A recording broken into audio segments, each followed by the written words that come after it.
uma experiência de Jesus, que nós podemos chamar de a experiência, e está no livro de Marcos, no Evangelho de no Evangelho de Mateus, capítulo 4, que sempre me chama muita atenção e me ensina muito. Todas as vezes que eu leio esse capítulo, ou que eu ouço alguma ministração acerca desse capítulo, eu trago um aprendizado diferente, porque ele não está ali à toa, como nada na Bíblia está ali à toa. Existe um propósito de ensinamento, de direcionamento e de entendimento. Por que as coisas acontecem e como elas acontecem. E Jesus, ele passou por muitas coisas e dentro dessas muitas situações que Jesus passou, ele nos deixa como exemplo. Inclusive, como superarmos determinadas situações. E o que esse capítulo traz para nós? São 3 partes, na verdade são 4 partes muito importantes, mas eu vou me atentar na terceira e na quarta, mas não vou deixar de falar da primeira e da segunda, que é quando Jesus estava, durante os seus 40 dias, no deserto. Ele se recolheu para iniciar o seu ministério. Jesus se recolheu para começar o seu ministério para buscar esse relacionamento com Deus, esse entendimento com Deus do seu propósito, para ele se santificar, ou seja, se separar para executar a obra de Deus na sua plenitude. Que seria o ministério de 3 anos de Jesus, né? Desde o início até a sua crucificação e ressurreição. E durante esse período, Jesus foi tentado explicitamente pelo inimigo das nossas almas. E na primeira tentação que se teve foi da alimentação, da fome. Se você tiver fome, peça a Deus que envie seus anjos. E Jesus disse que nem só de pão viverá o homem, mas de toda a graça e de toda a palavra de Deus. E depois Satanás falou com ele, se você é filho de Deus, salte do alto desse penáculo, ou seja, dessa montanha, desse prédio, do que for, e os anjos te salvarão. Prove que os anjos estão do seu lado, prove que Deus está do seu lado. E Jesus disse, não tentará seu pai. Aí eu vou me atentar na terceira. Satanás chegou para Jesus e disse, eu posso te dar todo o reinado sobre essa terra, todo o reinado sobre os príncipes e reis dessa terra, desde que você se prostre a mim.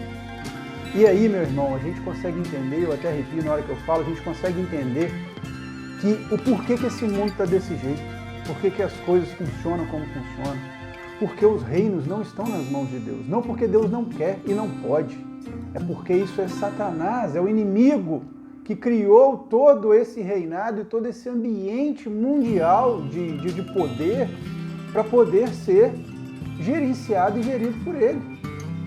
Deus, ele atrapalha tudo isso toda hora. Pega o exemplo de Ciro, que foi lá, usou Ciro como um grande rei para tirar o povo da Babilônia. Só um pequeno exemplo. Davi, grande rei. Então, onde Deus quer colocar rei, ele coloca, mas ele não interfere nisso, porque esse não é o objetivo de Deus. O objetivo de Deus não é criar reis e nem lideranças. O objetivo de Deus é salvar almas, resgatar almas. Por isso que ele mandou seu filho. E aí Jesus, quando Satanás chega para ele e fala assim, você quer esse reinado, quer todo esse poder? Tenha todo o poder, não precisa sofrer não. Eu te dou isso tudo na hora que você quiser, que agora essa turma toda vai te adorar. Jesus falou para ele o seguinte, adorarás somente ao seu Deus. Amarás ele com toda a sua força. Assim, e Jesus, tudo que ele respondeu ao inimigo, ele respondeu na palavra. Jesus não tirou nada de debaixo do boné. Era tudo a palavra que já estava escrita no Antigo Testamento, até então que os judeus conheciam toda essa palavra. E o inimigo conhece tudo isso. Ele sabe toda a palavra. E aí vem a quarta parte, que é o seguinte, depois que passou pela tentação, o inimigo, Satanás, saiu da presença, desistiu de tentar Jesus, e os anjos vieram lhe servir. E aí eu te coloco e me coloco dentro da situação.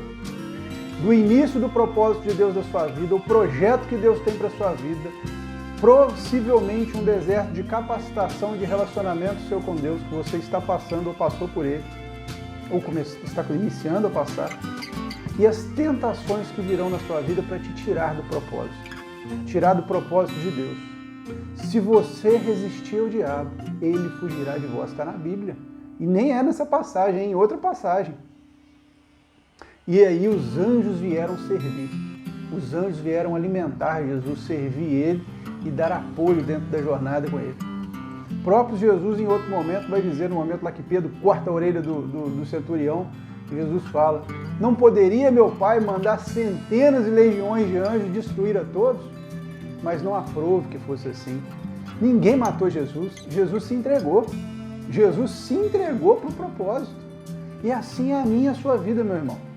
Cumpra o propósito de Deus e não julgue o que está acontecendo. Apenas entenda que o processo de Deus na sua vida será completo, desde que você deixe. Permita que os anjos cheguem para lhe servir e o diabo fugirá de vós. Que a graça de Deus esteja sobre a sua vida, medite nessa palavra, entenda a profundidade que ela tem no que você está vivendo e coloque em consagração a sua vida ao Senhor, porque muito maior do que o que você vive hoje é o propósito de Deus para a sua vida. Um grande abraço e até a próxima palavra.